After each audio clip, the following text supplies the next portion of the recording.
we have to talk about Gemma 3. This is a new family of open weight models from Google that are really good, but most importantly, are really efficient and are designed to be run on a single device. In fact, the largest model can actually be run on a single GPU. And it comes in 4 different sizes: 1 billion, 4 billion, 12 billion, or 27 billion. So you can choose the size you want. But how good is it really? Well, it's outperforming models like Llama3-405B and DeepSeek-V3 and O3 Mini, specifically on the chatbot arena board. And by the way, it can analyze text, images, and short videos. It also supports 140 languages and has 128K context window. On top of that, it supports function calling for agentic experiences.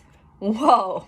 I mean, just to get a sense of the performance to cost kind of trade-off, check out this graph that compares model performance with size. So how did they do this? Well, they highlight a couple different training techniques that they use to get to a model like this. And none of these techniques are necessarily new. First, you've got knowledge distillation from a larger instruct model. Remember, knowledge distillation is when you have a larger model that acts as a teacher teach a smaller model or a student. Specifically here, Gemma 3 is learning the probability distribution that the teacher outputs, not just the actual output itself. They also used a variety of reinforcement learning strategies, including RLHF, or reinforcement learning with human feedback, where you align a model with human preferences; RLMF, reinforcement learning with machine feedback, where if the output is code, it's actually executed to check whether or not it worked; and RLEF, or reinforcement learning with execution feedback. And in this case, they use this for math problems where you check the output against the correct answer. The easiest way to get started with this model is on Google AI Studio. But like I mentioned earlier, it is open weight, so you can just download the model. I'm really liking this trend towards smaller language models, and I think we're going to see a lot more of them.